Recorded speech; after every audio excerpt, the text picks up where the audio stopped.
তার জীবনে শিক্ষা এবং প্রেম এই দুই লাভ করে তার মাতা, পিতা এবং গুরুর কাছ থেকে। কিন্তু মানুষ সবথেকে বেশি ভালোবাসে নিজের মাতাকে, কারণ মাতা খুব নির্মল চিত্তে ভালোবাসে, শান্ত মনে আমাদের অন্তরে শক্তির সঞ্চার করে থাকেন, আমাদের উৎসাহ দেন, বলশালী করে তোলেন। ব্যাপারটা কিন্তু এমন নয় যে আমরা নিজেদের বাবা বা গুরুকে ভালোবাসি না, তাদেরকেও আমরা অত্যন্ত ভালোবাসি, শুধু ওনাদের কঠোর ব্যবহার দেখলে আমরা একটু ভয় পেয়ে যাই। এবার ওনাদের এই কঠোর ব্যবহার আমাদের ভালো না লাগলেও অত্যন্ত আবশ্যক, কারণ মাতার থেকে আমরা যে শক্তি লাভ করি তা যেন নিয়ন্ত্রণ হারিয়ে বিধ্বংসী না হয়ে ওঠে, আমরা যেন কোনো কুপথে না চলে যাই, আমরা কখনো যেন দোষ না করে ফেলি। শুধু সেই জন্য পিতা এবং গুরু একটু কঠোর হয়ে ওঠেন, এবং ওনাদের এই কঠোর আচরণ ভবিষ্যতে গিয়ে আমরা অবশ্যই বুঝতে পারি। জীবনে কিছু বছর আমরা এগিয়ে যাই আর তারপর আমরা বুঝতে পারি যে বাবা এবং গুরু আমাদের যথেষ্ট ভালোবাসতেন, কিন্তু ওনাদের ভালোবাসার বহিঃপ্রকাশ আলাদা। প্রয়োজনীয় হলো এটা দেখার, এটা বোঝার যে শুরু থেকে আমাদের প্রতি ওনাদের আচরণ কেমন ছিল। ওনাদের কঠোর হওয়ার পেছনে ওনাদের ভালোবাসাটা বোঝার চেষ্টা করুন, ওনাদের চিন্তাটা বোঝার চেষ্টা করুন, ওনাদের পথপ্রদর্শনের আড়ালে আপনার ভবিষ্যতের জন্য যে পরিকল্পনা ওনারা করেছেন সেটা বোঝার চেষ্টা করুন। তখন আপনারা বুঝতে পারবেন ওনাদের ভালোবাসাকে। আপনার মনের মধ্যে আপনা থেকেই ওনাদের প্রতি সম্মান জেগে উঠবে। নিজের পিতা এবং নিজের গুরু এই দুজনের প্রতি কৃতজ্ঞতা প্রকাশ করুন আর আমার সাথে ভালোবেসে বলুন, রাধা রাধা। জীবন কিসের উপর নির্ভরশীল? ধনের ওপর, বৈভবের ওপর, নিঃশ্বাসের ওপর? না, এই জীবন নির্ভরশীল বিশ্বাসের ওপর। বিশ্বাস নিজের ওপর, বিশ্বাস আমাদের আপনজনের ওপর। কিন্তু যখন এই বিশ্বাস ভেঙে যায় তখন মানুষের মনও ভেঙে যায়, আর তারপর সে অন্য কিছু করতেই পারে না। তখন কি করা যেতে পারে? 3টে কাজ আছে যা আপনি করতে পারেন। প্রথম, ভালোবাসা। যাকে আপনি ভালোবাসেন, যারা আপনাকে ভালোবাসে, ভুল যারই হোক না কেন, তার কাছে ক্ষমা চাইতে কখনোই সংকোচ বোধ করবেন না। দ্বিতীয় হলো বিশ্বাস। যারা আপনাকে ভালোবাসেন, আপনাকে বিশ্বাস করেন, তাদের বিশ্বাস কখনো ভাঙবেন না। তৃতীয় হলো আশা। যারা আপনাকে ভালোবাসেন, আপনাকে বিশ্বাস করেন, তাদের আশা আপনার সাথে জড়িত, তাদের থেকে কখনো কিচ্ছু লুকোবেন না। এই 3টে কাজ করুন আর এই জীবন সুপ্রসন্ন হয়ে বলবে, রাধা রাধা। মানুষের জীবনে 2 ধরনের আবেগ থাকে যা চিরকাল তার সাথে বসবাস করে। প্রথম, স্বপ্ন। দ্বিতীয়, অজুহাত। মানুষ হাজার হাজার স্বপ্ন দেখতে পারে। আমাকে এই কাজ করতে হবে, আমাকে ওখানে ঘুরতে যেতে হবে, আমায় জীবনে এই অসম্ভব কাজ বাস্তবায়িত করে দেখাতে হবে, আদি ইত্যাদি। এবার ঠিক যেমন স্বপ্ন দেখেন সেইভাবে অজুহাতও খুঁজে নিয়ে আসেন। আমি এই স্বপ্ন পূরণ করতে পারলাম না, কারণ আমাকে কেউ সাহায্যই করল না, কারণ আমি দুর্বল হয়ে পড়েছিলাম, কারণ আমার কাছে সময়ই ছিল না, আদি ইত্যাদি। এবার সাফল্য এবং অসফলতার মাঝখানে এই ধরনের সংঘর্ষ হতে থাকে। সাফল্য তখন লাভ করা সম্ভব যখন আপনার স্বপ্ন আপনার অজুহাতের থেকে অনেক বড় হয়, আর অসফলতা তখন পাবেন যখন আপনার অজুহাত আপনার স্বপ্নের থেকে অনেক বড় হয়। আপনি যদি সাফল্য লাভ করতে চান তাহলে চেষ্টা করতে থাকুন, পরিশ্রম করুন। যদি অসফল হন তাহলে ভয়ভীত হওয়ার কোনো প্রয়োজন নেই।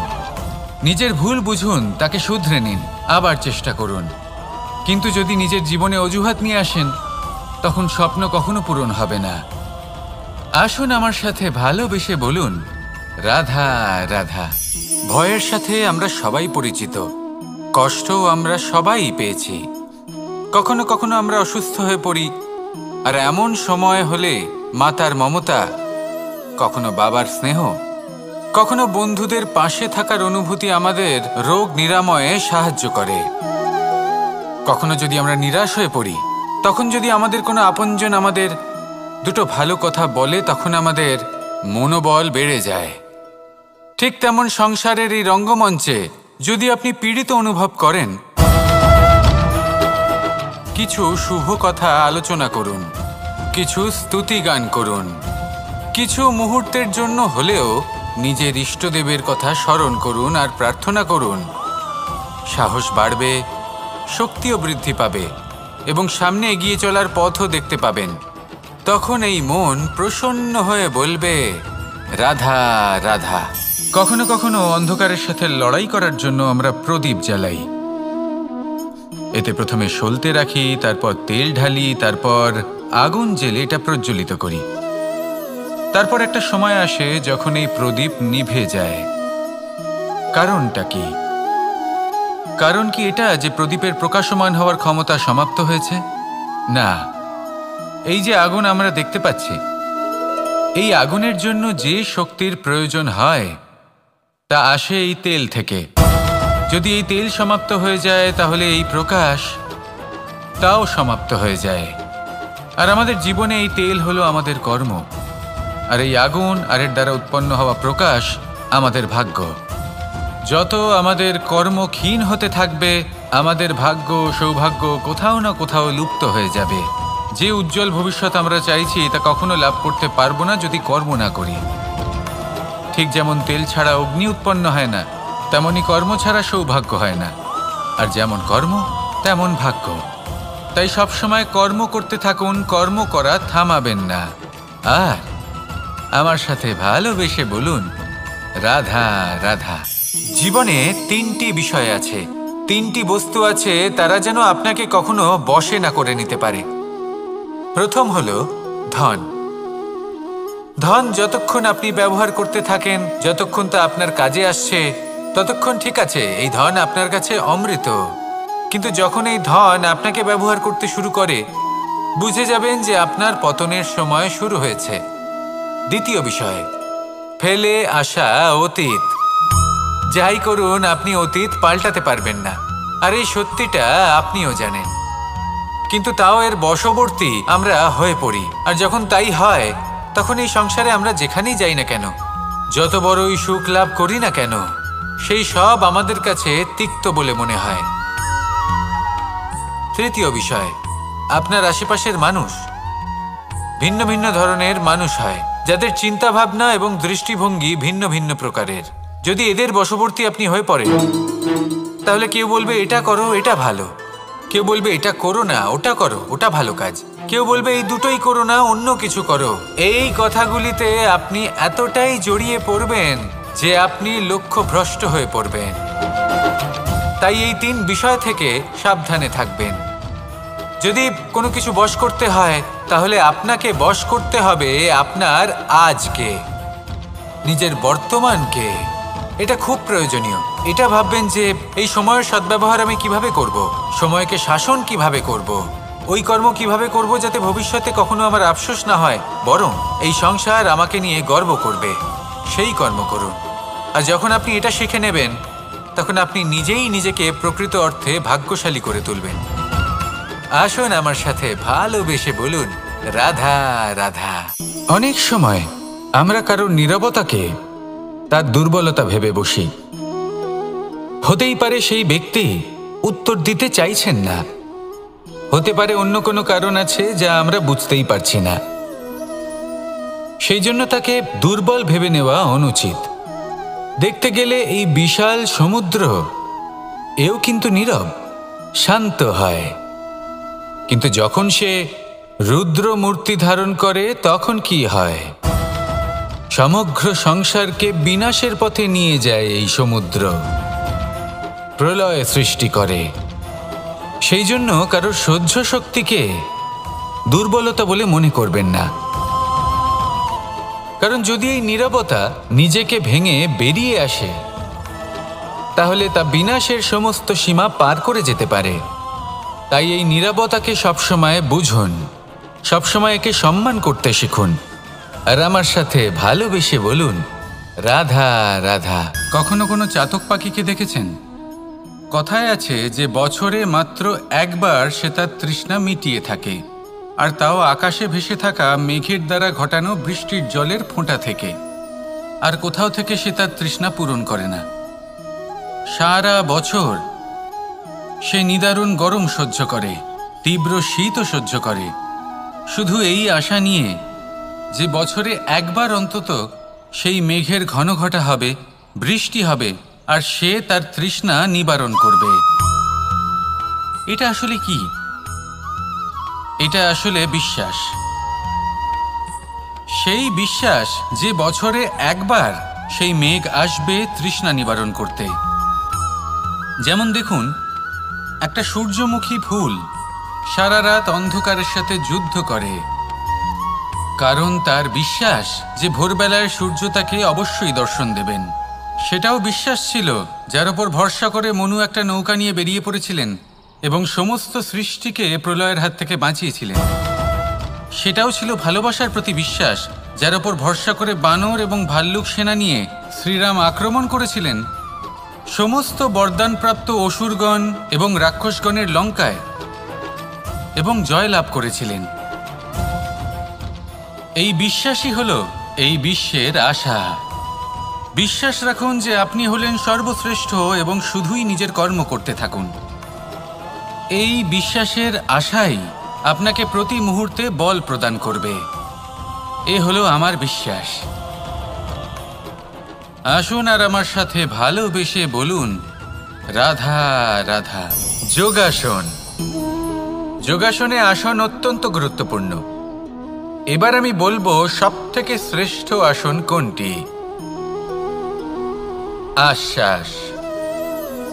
নিজেকে আশ্বস্ত করতে থাকুন যে আমি আছি, সব ঠিক হবে, যা হচ্ছে ভালোর জন্য হচ্ছে। এই আশ্বাস আপনাকে জীবনে এমন ধন্যাত্মক বিশ্বাস দেবে যে আপনি বড় বড় সমস্যার সমাধান করতে পারবেন। এবার যদি কথা বলি সবথেকে কঠিন সময়ের, তাহলে সেটা হলো বিচ্ছেদের। যা মা সীতাকে সহ্য করতে হয়েছে শ্রীরামের জন্য, রাধা কৃষ্ণকেও সহ্য করতে হয়েছে। যে ব্যক্তি বিচ্ছেদের সময় সঠিক পথে চলে এসেছে সে জীবনে অনেক শ্রেষ্ঠ স্থানে অবশ্যই পৌঁছতে পারবে। এবার যদি কথা বলি সবথেকে জরুরি এবং গুরুত্বপূর্ণ সময়ের, তাহলে সেটা হলো সংযোগ। সকলকে সাহায্য করতে থাকুন। আপনি অন্যদের সাহায্য করে তাদের যত আনন্দ দিতে পারবেন ততটাই আনন্দ আপনারও জীবনে অবশ্যই আসবে।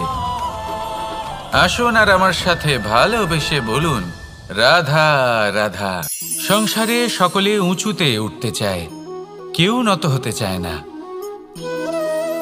সবাই এটা মনে করে যে নত হওয়ার অর্থ হলো তাদের আত্মসম্মান এবং অহংবোধের বিরুদ্ধাচরণ করা।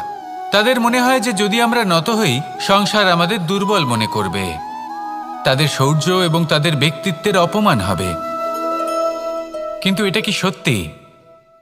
প্রত্যেকবার নত হওয়ার অর্থ কি সম্মানহানি হওয়া? কখনোই নয়। আপনি নিজের জীবনকেই দেখে নিন। আপনার কোনো অমূল্য জিনিস যদি নিচে পড়ে যায় তাহলে তাকে কিভাবে তোলেন? সেই বস্তুকে তোলার জন্য আপনাকে নত হতেই হবে। আপনি বড়দের আশীর্বাদ কিভাবে লাভ করেন? আপনি নত হয়ে তবেই তাদের আশীর্বাদ লাভ করতে পারেন, তাই না? ভেবে দেখুন, আপনি একটা পথে হাঁটছেন, আপনি দেখতে চাইছেন যে আপনি সঠিক পথে হাঁটছেন কিনা, পায়ের নিচে কাঁটা পড়ে আছে কিনা। কিভাবে দেখবেন? আপনাকে সেই মাথা নত করেই দেখতে হবে। এর অর্থ কি? অর্থ খুব সহজ। প্রত্যেকবার নত হওয়া অনুচিত নয়, সেটা কোনোভাবেই সম্মানহানি নয়। পরিস্থিতি অনুসারে এবং যেখানে প্রয়োজন আপনি নত হতে শিখে গেলে আপনি অনেক কিছুই লাভ করতে পারবেন। জ্ঞান, মান, গুণ, বিশ্বাস। সেই জন্য প্রয়োজন এবং পরিস্থিতি অনুসারে নত হতে শিখুন। এতে অনুচিত কিছুই নেই। আত্মসম্মান থাকা অত্যন্ত প্রয়োজনীয়, কিন্তু তা যেন কখনো অহংকারে পরিণত না হয়। এই বিষয়ে অবশ্যই নজর রাখবেন এবং আমার সাথে ভালোবেসে বলবেন, রাধা রাধা। আমাদের জীবনে অনেক ধরনের ব্যক্তি এসে থাকেন। কেউ কেউ আমাদের সাথে থেকে যান, কেউ আমাদের থেকে দূরে চলে যান। কেউ ভালো মানুষ হন, কেউ খারাপ মানুষ। কিন্তু আমরা সবসময় সেই সময়টাকে নিয়ে দুঃখ প্রকাশ করি যখন আমাদের জীবনে কোনো খারাপ ব্যক্তি প্রবেশ করেন। তারা আমাদের খারাপ অনুভূতি দেন, দুঃখ দেন, কষ্ট দেন। আমরা সবাই তাকে ভালো মন্দ কথা বলি। কিন্তু কেন? এমন বিভিন্ন ধরনের মানুষ, খারাপ মানুষ, ভালো মানুষ সবার জীবনেই আসেন এবং সকলকেই একটা অমূল্য শিক্ষা দান করে যান। এবার আপনি নিজেই ভেবে দেখুন, জীবনে যখন প্রথমবার আপনি আগুন স্পর্শ করেছিলেন তখন আপনি একটা শিক্ষা লাভ করেছিলেন যে আমাকে আগুনের থেকে একটু দূরে থাকতে হবে। তারপর আস্তে আস্তে আপনি শিখলেন যে কিভাবে এই আগুনকে নিয়ন্ত্রণে রাখতে হবে।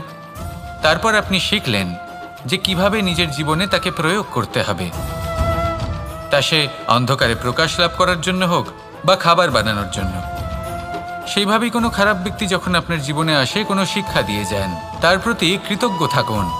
তার বিষয় খারাপ ভাবার বা খারাপ অনুভূতি নিয়ে থাকার কোনো প্রয়োজন নেই।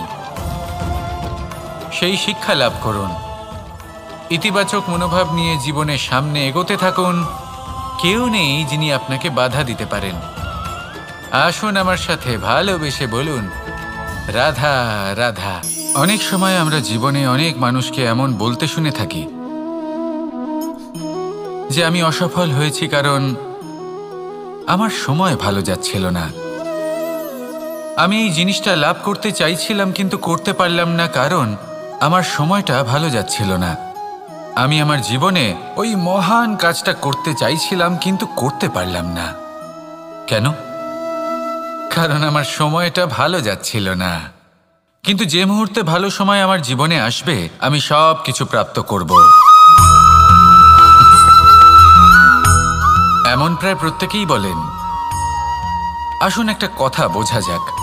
একজন মালিকে দেখুন, সে প্রত্যেক দিন গাছের সেবা করে, তাকে জল দেয়, তার যত্ন আত্তি করে। কেন?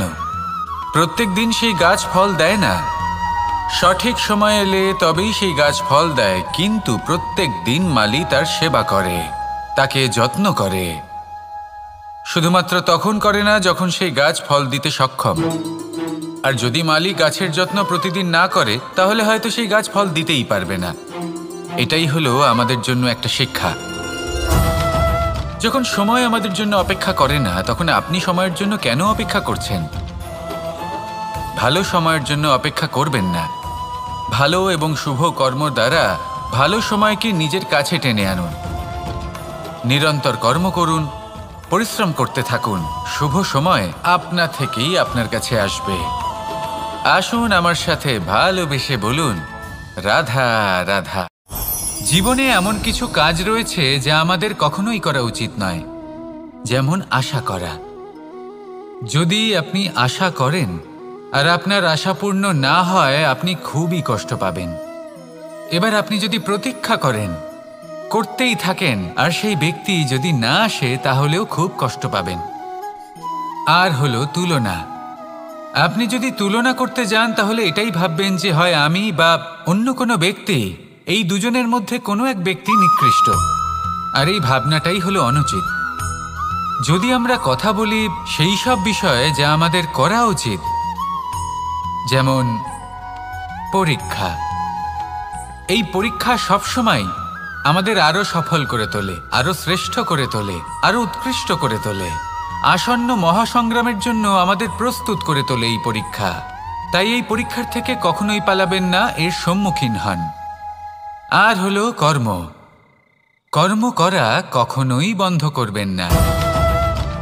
তুলনা করার বদলে কর্ম করুন, প্রতীক্ষা করার বদলে কর্ম করুন, আর আশা করার বদলে কর্মই করুন। জীবন সফল হয়ে যাবে। দেখুন, সবার শেষে সত্যি বলতে এই কর্ম আর এই পরীক্ষা, এই দুই আমাদের জীবনকে সুখী করে তুলতে পারে।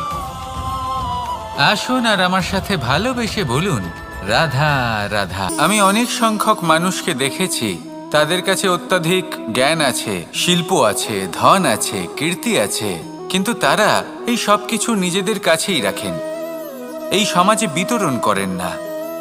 কারণ হলো ভয়। ওনাদের মনে হয় যে যদি আমি এই সব কিছু সমাজে বিতরণ করি তাহলে সমাজ আমার শিল্প হোক, ধন হোক, জ্ঞান হোক, কীর্তি হোক, সবকিছু চুরি করে নিয়ে যাবে, আর তার বদলে আমি কিছুই পাবো না। এটা কিন্তু সত্য নয়। সত্য হলো এটাই যে যদি আপনি নিজেকে এই সংসারের প্রতি সমর্পিত করেন, তাহলে এই সংসার আপনার প্রতিও সমর্পিত থাকবে। আপনি শুধু ধন, জ্ঞান, কীর্তি, সম্মান পাবেন তাই নয়, বরং এই সমাজ আপনাকে নিজের চোখে হারাবে, মনের মধ্যে স্থান দেবে। তাই এই ভয় ত্যাগ করে দেখুন কিভাবে এই সমাজ আপনাকে প্রেম সমর্পণ করে। আসুন আমার সাথে ভালোবেসে বলুন, রাধা রাধা। সংসারে আমাদের জীবনের সবথেকে বড় দোষ কি আপনি জানেন? কেউ বলবেন লোভ, কেউ বলবেন লালসা, কেউ বলবেন অসত্য। দেখুন, দুঃখের মূল কারণ হলো পরিশ্রম না করা। কিছু মানুষ ভাবেন যে আমি জীবনে কোনো পরিশ্রম করব না, অথচ আমি সবকিছু প্রাপ্ত করতে চাই। আর এমন এক কারণের জন্যই দূতের মতো খেলা আমাদের জীবনে প্রবেশ করার সুযোগ পায়। দূত। এই দূত আসলে কি? দূত অর্থাৎ কোনো পরিশ্রম ছাড়াই অন্য কেউ পরিশ্রম করে যা অর্জন করেছেন, যে সুখ সুবিধা অর্জন করেছেন, তা নিজের জন্য শুধুমাত্র একটা খেলার মাধ্যমে নিজের করে নেবার ইচ্ছে। আর এই ইচ্ছে অত্যন্ত বিনাশকারী হতে পারে। এই ইচ্ছে যদি আপনার বিবেক, আপনার মন, আপনার চেতনা, আপনার ভাবনা প্রবাহিত করে ফেলে, তারপরে আপনি চেষ্টা করতে শুরু করে দেবেন, আর সেইখান থেকেই আপনার পতন শুরু হবে। এই চেষ্টা করবেন যে অন্য কারোর জীবনের সমস্ত ধন, তার সমস্ত জীবন সম্পূর্ণভাবে নিজের করে নেওয়ার। কারণ প্রথমে আশা জাগ্রত হয়, আর এই আশা হতাশায় পরিণত হতে সময় লাগে না। এই হতাশা কুণ্ঠায় পরিণত হতে সময় লাগে না, কুণ্ঠা লোভে পরিণত হতে সময় লাগে না, আর এই লোভ প্রতিশোধ স্পৃহাতে পরিণত হতে সময় লাগে না। আর যখন এই সব কিছু হয়, আপনি দুষ্ট হয়ে যান। আর সবাই জানেন যে প্রত্যেক দুষ্ট ব্যক্তির পতন হলো অবশ্যম্ভাবী। তাই নিজেকে দূতের থেকে দূরে রাখুন আর পরিশ্রমকে নিজের কাছে টেনে নিন। জীবনে আপনার যা যা স্বপ্ন রয়েছে, যা আপনি করতে চান, শুধুই পরিশ্রম দ্বারা অর্জন করুন। তাহলে তাই করুন, আর আমার সাথে ভালোবেসে বলুন, রাধা রাধা। জীবনে কিছু শেখা অত্যন্ত গুরুত্বপূর্ণ। এবার কি কি শিখতে হবে, সেই সব শেখানোর জন্য অনেক শিক্ষক রয়েছেন। কিন্তু কি শিখবেন না আর কি করবেন না, এটা আমাদের নিজের অভিজ্ঞতা দিয়েই শিখতে হয়। কিন্তু তার মানে এটা নয় যে যদি আপনাকে শিখতে হয় যে আগুনের তাপ কতটা, আপনাকে আগুনের মধ্যে হাত দিতে হবে। না, অন্য কারোর অভিজ্ঞতা দ্বারাও শিখতে পারেন। প্রশ্ন শুধুমাত্র একটাই যে আপনি কি শিখতে চান নাকি চান না। যদি আপনি এটাই ভাবেন যে আমি শুধুই নিজের অভিজ্ঞতা দ্বারাই শিখতে চাই, তাহলে জীবনকাল ছোট মনে হবে, অনেক কিছুই শিখতে পারবেন না। তাই নিজের সাথে সাথে বড়দের অভিজ্ঞতা দ্বারাও শেখা শুরু করে দিন। এই সংসারের অভিজ্ঞতা দ্বারা শিখতে শুরু করে দিন। আর এটা নিশ্চিত রূপে শেখা আবশ্যক যে কখন কি করবেন না, কোথায় থামতে হবে আর কোথায় থামবেন না। তাহলে আসুন আর আমার সাথে ভালোবেসে বলুন, রাধা রাধা। ভোজন। এবার ভোজন সংগ্রহ করার জন্য মানুষ কি না করেন, সবসময় চেষ্টা করতে থাকেন। ফসল উৎপাদনের জন্য অনেক পরিশ্রম করতে থাকেন, কিন্তু অনেক সময় অনেক পরিশ্রম করার পরেও ফসল ভালো উৎপাদন হয় না। এর কারণ কি? কারণ হলো এটাই যে আপনি পরিশ্রম হয়তো অনেক করেছেন, কিন্তু আপনার নজর তো সেই বীজের দিকে ছিলই না যা আপনি রোপণ করেছেন। সেই জন্য সবসময় কোনো বীজ রোপণ করার আগে তাকে পরখ করে দেখুন, তা অত্যন্ত আবশ্যক। আর সেইভাবেই যখনই কোনো কর্মের প্রশ্ন আসে, তাহলে সেখানে শুধুমাত্র পরিশ্রম যথেষ্ট নয়। সেই কাজের প্রতি আপনার কর্তব্য কি, আপনার উদ্দেশ্য কি, সেটা জানা হলো অত্যন্ত গুরুত্বপূর্ণ। তাই কর্ম করুন, কিন্তু সেই কর্মের প্রতি আপনার যা উদ্দেশ্য তার মাহাত্ম্য বুঝতে চেষ্টা করুন। তাহলে আসুন আমার সাথে ভালোবেসে বলুন, রাধা রাধা। তো নিদ্রা মানুষের জীবনের একটা অত্যন্ত গুরুত্বপূর্ণ সুখ এবং প্রয়োজনীয়তাও। দেখতে গেলে এই সংসারের প্রত্যেক পশু পাখি, প্রত্যেক জীব অবশ্যই নিদ্রা প্রাপ্ত করেন, কিন্তু মানুষ, যার মধ্যে বিচার বিবেচনা করার শক্তি অন্যদের থেকে অনেক বেশি, তার কিন্তু ঘুমের কিছু সমস্যা অবশ্যই হয়। কি বলেন, তাই তো? এবার এর কারণ কি? চিন্তা। এবার চিন্তা আমাদের সবার জীবনে আছে। আমরা সকলে জানি যে চিন্তা কখনো আমাদের সাহায্য করে না, তাও আমাদের জীবনে আছে। কেন? চিন্তার মাধ্যমে কি কখনো কোনো সমস্যার সমাধান হয়েছে? অর্থের চিন্তা করলে কি অর্থ লাভ হয়? ভবিষ্যতের চিন্তা করলে কি ভবিষ্যৎ ঠিক হয়ে যায়? স্বাস্থ্যের চিন্তা করলে কি স্বাস্থ্য নিজে থেকেই ঠিক হয়? হয় না। তাহলে এই সব কিছু থেকে আমাদের একটা ছোট্ট শিক্ষা অবশ্যই লাভ করা উচিত। আপনিও আপনার কাঁধ থেকে চিন্তার এই বোঝা নামিয়ে ফেলুন। আর এই সব ইচ্ছে একত্রিত হয়ে আমাদের মনে চিন্তা উৎপন্ন করে। তাই এই চিন্তাগুলিকে ত্যাগ করুন। প্রকৃতির প্রেমের ওপর বিশ্বাস রাখুন। মনে রাখবেন, যিনি চিন্তামুক্ত হবেন তিনি চিতামুক্ত হবেন। সুখের নিদ্রা প্রাপ্ত করুন, আর নিদ্রায় যাবার আগে আমার সাথে ভালোবেসে বলুন, রাধা রাধা। মহাদেব সেই দেবতা যিনি মহান, যাকে দেবতাদের দেবতা বলা হয়, যিনি হলেন আমার আরাধ্য। কখনো আপনার মনে এই প্রশ্ন এসেছে যে শিবকেই কেন মহাদেব বলা হয়, অন্য কোনো দেবতাকে কেন বলা হয় না? সেই কারণ মহাদেবের মধ্যে, ওনার মধ্যে এমন এক বিশেষ গুণ রয়েছে যা অন্য কারণ নেই। তা হলো নিঃস্বার্থ হয়ে মানুষের সেবা করা। যদি প্রয়োজন পড়ে, যদি সৃষ্টির পথে বিনাশের কালো মেঘ ছেয়ে থাকে, তখন নিজের প্রাণের চিন্তা না করে হলাহল পান করার জন্য প্রস্তুত থাকেন মহাদেব। আর এই অদ্বিতীয় ত্যাগের জন্যই শিবকে মহাদেব বলে ডাকা হয়। এবার যদি কোনো মানুষও নিঃস্বার্থ ভাবনার দ্বারা নিজেকে অর্পণ করে দেয় এই জগতের কল্যাণের জন্য, মানুষের সেবার জন্য, তাহলে তিনিও মহাপুরুষ, মহামানব হতে পারেন। যদি কেউ অভুক্ত থাকেন তাহলে নিজের থালা থেকে অর্ধেক খাবার তাকে দিয়ে দিন। যদি কেউ অসুস্থ হন তাহলে তাকে সেবা করার, চিকিৎসা করার চেষ্টা করুন। এই জীবন শুধু নিজের জন্য নয়, অন্যদের প্রতি, সমস্ত সংসারের প্রতি উৎসর্গ করুন। যদি এই সব মানুষ শিখে যান তাহলে তিনি মহাদেবের পথে অগ্রসর হতে পারেন। যদি মানুষ নিঃস্বার্থ ভাবনার দ্বারা এই সংসারের সেবা করতে শিখে যান তাহলে তিনি নিশ্চিত রূপে মহামানব অবশ্যই হতে পারবেন। আসুন আমার সাথে ভালোবেসে বলুন, রাধা রাধা।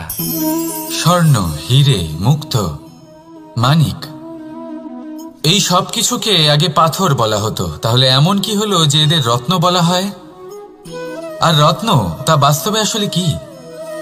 এটা হলো সেই পাথর যাকে আগে আগুনের তাপ সহ্য করতে হয়েছে, পরখ করা হয়েছে, যাচাই করা হয়েছে, এদের কাটার চেষ্টা করা হয়েছে, কিন্তু তারা কখনোই নষ্ট হয়নি, বরং তারা আরো উদ্ভাসিত হয়েছে, আরো উজ্জ্বল হয়েছে, এই সংসারে আরো প্রকাশ ছড়িয়ে দিয়েছে। সেই জন্য এরা হলো এত অমূল্য, সেই জন্য এরা হলো বহুমূল্য, সেই জন্য এদের রত্ন বলা হয়। এবার মানুষের কাছেও এই নির্বাচনের অধিকার রয়েছে যে আমরা শুধু পাথর হয়ে থাকব নাকি রত্ন হয়ে থাকব। কিভাবে? আমাদের জীবনেও অনেক সমস্যা রয়েছে, বাধা আছে, বিপত্তি আছে। আমরা সেই বাধার তাপে উত্তপ্ত হই, এই সমস্যা আমাদের কাটার চেষ্টা করে। অনেক মানুষ বিভিন্ন পরিস্থিতি আমাদের ভাঙার চেষ্টা করে, কিন্তু আমাদের নষ্ট হলে চলবে না। যেভাবে এই রত্ন সমস্যার সম্মুখীন হয়ে পাথর থেকে রত্ন হয়েছে, সেইভাবেই আমাদেরও আমাদের সমস্যার সম্মুখীন হয়ে রত্ন হয়ে উঠতে হবে। এই সংসারে প্রকাশের স্রোত হয়ে উঠতে হবে। তাহলে এটাই করুন আর আমার সাথে ভালোবেসে বলুন, রাধা রাধা। সংসারে সবথেকে বড় শক্তি আসলে কি? কেউ বলবেন শারীরিক শক্তি, কেউ বলবেন অস্ত্রের শক্তি, কেউ বলবেন জ্ঞানের শক্তি। ঠিক আছে, কিন্তু যদি আমি বলি সংসারের সবথেকে বড় শক্তি হলো শক্তি কোনো এক তথ্যের, আজ্ঞে হ্যাঁ, তথ্য। এই তথ্য নিজেই কিন্তু খুব শক্তিশালী, অত্যন্ত শক্তিশালী অস্ত্র হলো এই তথ্য। আর সত্যি বলতে অনুচিত তথ্যের থেকে অনেক বেশি ঘাতক হলো অসম্পূর্ণ তথ্য।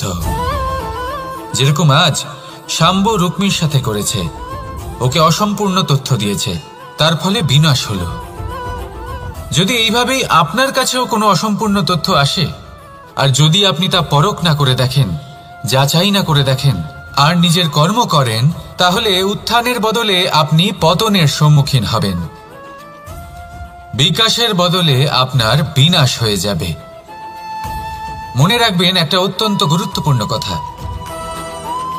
সঠিক তথ্য পাওয়া সঠিক তথ্য দেওয়ার থেকে অনেক বেশি গুরুত্বপূর্ণ। আশা করি এই কথা আপনি বুঝেছেন। জীবনে যখনই কোনো তথ্য আপনি পাবেন, সেই বিষয়ে ভেবে দেখুন, পরখ করে দেখুন, যাচাই করুন, তারপর নিজের কর্ম করুন। আর আমার সাথে ভালোবেসে বলুন, রাধা রাধা। ধর্ম এবং প্রেম, এই দুই হলো একই মুদ্রার দুই পিঠ। যদি এদের মধ্যে কোনোটা নষ্ট হয়ে যায়, তাহলে দ্বিতীয়টাও থাকে না। কখনো ভেবেছেন এমন কেন হয়? তার জন্য আগে আপনাকে বুঝতে হবে যে ধর্ম আসলে কি।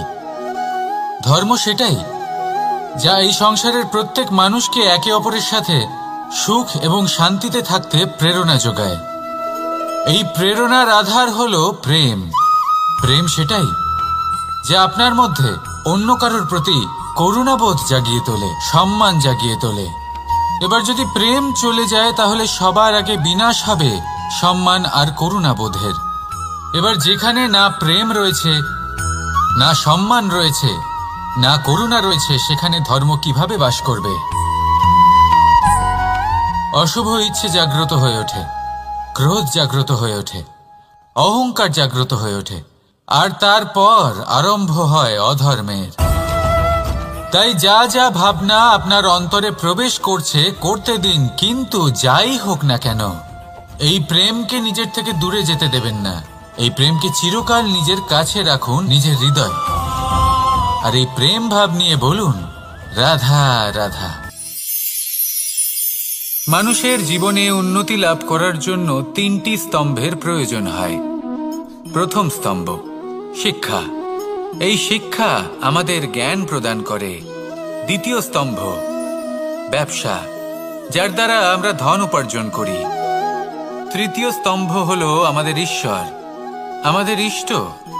এনার সাথে যদি আমরা জুড়ে থাকতে পারি, তাহলে এমন একটা মানসিক বল আপনি লাভ করবেন যেটা এই সংসারে আর কোথাও পাওয়া সম্ভব নয়। কিন্তু মানুষ অনেক সময় জীবনে এই তিনটি স্তম্ভ লাভ করা সত্ত্বেও সামনে অগ্রসর হতে পারেন না। তখনও জীবনে কঠিন পরিস্থিতি আসতেই থাকে। এমনটা ঠিক কেন হয়? কারণ সে জীবনে এই তিনটি স্তম্ভ লাভ করে নেয়, জীবনে প্রয়োগও করে, কিন্তু তার ভিতের কথা সে ভুলেই যায়। যেমন প্রথম স্তম্ভ অর্থাৎ শিক্ষা।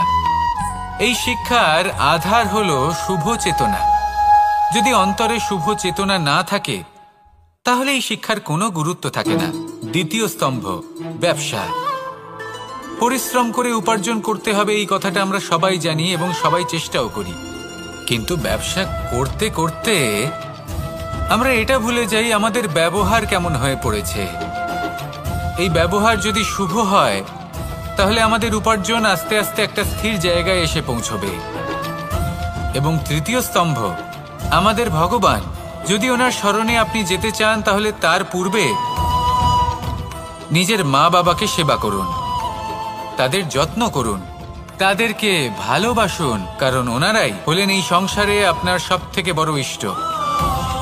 তাহলে তিন স্তম্ভের সাথে সাথে তাদের আধারকেও নিজের জীবনে প্রাধান্য দিন। কোনো সমস্যা আসবে না, জীবনে একের পর এক উন্নতি করবেন এবং এই মন প্রসন্ন হয়ে বলবে, রাধা রাধা।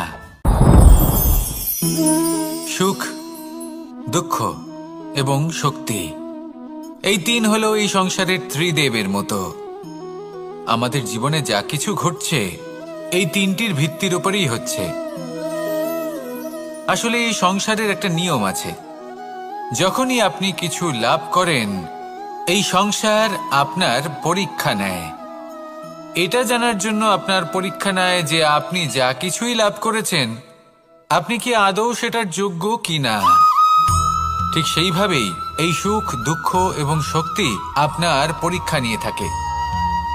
যখন সুখ আসে তখন সে আপনার পরীক্ষা নেয় যে আপনার মধ্যে অহংবোধ জাগ্রত হয়নি তো।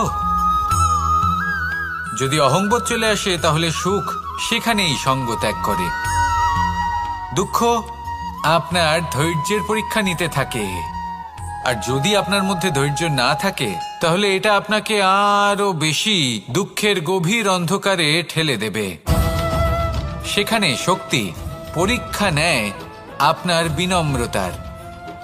যদি আপনি বিনম্র না হন তাহলে হয় এই শক্তি আপনার সঙ্গ ত্যাগ করবে, নয় এই শক্তি বিনম্রতার অভাবে আপনার পতনের কারণ হতে পারে। এই সংসারে যে কোনো ব্যক্তি যিনি এই পরীক্ষায় উত্তীর্ণ হয়ে থাকেন এই জীবনে তিনি সাফল্য লাভ করেন। আসুন আমার সাথে ভালোবেসে বলুন, রাধা রাধা। ভয়ের সাথে আমরা সবাই পরিচিত, কষ্টও আমরা সবাই পেয়েছি। কখনো কখনো আমরা অসুস্থ হয়ে পড়ি, আর এমন সময় হলে মাতার মমতা, কখনো বাবার স্নেহ, কখনো বন্ধুদের পাশে থাকার অনুভূতি আমাদের রোগ নিরাময়ে সাহায্য করে। কখনো যদি আমরা নিরাশ হয়ে পড়ি, তখন যদি আমাদের কোনো আপনজন আমাদের দুটো ভালো কথা বলে তখন আমাদের মনোবল বেড়ে যায়। ঠিক তেমন সংসারের এই রঙ্গমঞ্চে যদি আপনি পীড়িত অনুভব করেন, কিছু শুভ কথা আলোচনা করুন, কিছু স্তুতি গান করুন, কিছু মুহূর্তের জন্য হলেও নিজের ইষ্টদেবের কথা স্মরণ করুন আর প্রার্থনা করুন। সাহস বাড়বে, শক্তিও বৃদ্ধি পাবে এবং সামনে এগিয়ে চলার পথও দেখতে পাবেন। তখন এই মন প্রসন্ন হয়ে বলবে, রাধা রাধা। এই সংসারে কখনো কোনো ব্যক্তিকে তার বাইরের পোশাক দেখে বিচার করার চেষ্টা করবেন না, এটা খুব বড় ভুল করবেন। যেমন আমরা জীবনে অনেক সময় এমন করি, ধরুন কোথাও একটা গাছ দেখলাম, খুব বিশাল আকারের একটা গাছ যেটা মাটির থেকে অনেক উঁচুতে পৌঁছে গেছে, যার বিশাল শাখা আছে। সেগুলো দেখে আমরা ভাবি যে এই গাছে হয়তো কত সুস্বাদু ফল আছে, আমরা সেই গাছের পরিচর্যা করতে থাকি। আবার অন্যদিকে হলো একটি তৃণ যেটা মাটি থেকে কিছুটা উঁচুতে পৌঁছেছে, কিন্তু সেই তৃণর নিচে, মাটির নিচে অত্যন্ত সুস্বাদু ফল বা সবজি জন্ম নেয়, যা আমাদের স্বাস্থ্যের পক্ষে অত্যন্ত উপকারী। সেই জন্য কখনো আবরণ দেখে কাউকে বিচার করতে চেষ্টা করবেন না। তার বদলে এটা বোঝার চেষ্টা করুন যে আপনার সামনে যে ব্যক্তি আছে বা বস্তু আছে তার বিশেষত্ব কি। যদি এই বিশেষত্ব বোঝার ক্ষমতা আপনি অর্জন করেন, যদি এই শিল্প আপনি নিজের ভেতরে জাগ্রত করেন, তাহলে এই সংসারে বিশেষত্ব কি সেটা আপনি জানতে পারবেন। আর এই সমস্ত খেলা দৃষ্টি থেকে নয়, দৃষ্টিভঙ্গি থেকে জন্ম নেয়। দৃষ্টিভঙ্গি সবসময় শুভ রাখুন আর আমার সাথে ভালোবেসে বলুন, রাধা রাধা। যখন আমরা কোনো বনে প্রবেশ করি তখন এই সবুজ ঘাস দেখে, এই কোমল ঘাস দেখে আমাদের মন প্রফুল্ল হয়ে ওঠে। ভিন্ন ভিন্ন প্রজাতির ফুল, ভিন্ন ভিন্ন রঙের ফুল দেখে এই মন আনন্দে ভরে ওঠে। এখানে শিশুরা আনন্দ লাভ করে, বড়রা ভোজন গ্রহণ করেন, কথাবার্তা বলেন, হাঁটাহাঁটি করে বেড়ান। এবার ভেবে দেখুন, যখন এই উপবনের নির্মাণ হয়েছিল সেই সময় যদি এই মাটিকে সঠিকভাবে খনন না করা হতো, যদি তাতে সঠিকভাবে বীজ রোপণ না করা হতো, যদি কোনো সংঘর্ষ না হতো, পরিশ্রম না করা হতো, যদি চলতে চলতে পায়ে কাঁটা না বিঁধে যেত, তাহলে এই সুন্দর বন দেখে আমরা কি এই আনন্দ লাভ করতে পারতাম? কখনোই নয়। ধরুন কোনো নদীর তটে সুন্দর একটি বন আছে, সেই বনের আনন্দ লাভ করতে গেলে আপনাকে সেই নদী পার করতেই হবে। যদি সুখের নদীর কাছে পৌঁছতে চান তাহলে তটে যে কাঁটা রয়েছে সেগুলোর সাথে সংঘর্ষ করতেই হবে। এই সংসারে যদি আপনি সুখ লাভ করতে চান তাহলে সুখ লাভের এই যাত্রা শুরু করতে হবে সংঘর্ষ দ্বারা। তাহলে সংঘর্ষকে স্বাগত জানান, এর পেছনেই সুখ রয়েছে যা আপনার জন্য অপেক্ষা করছে।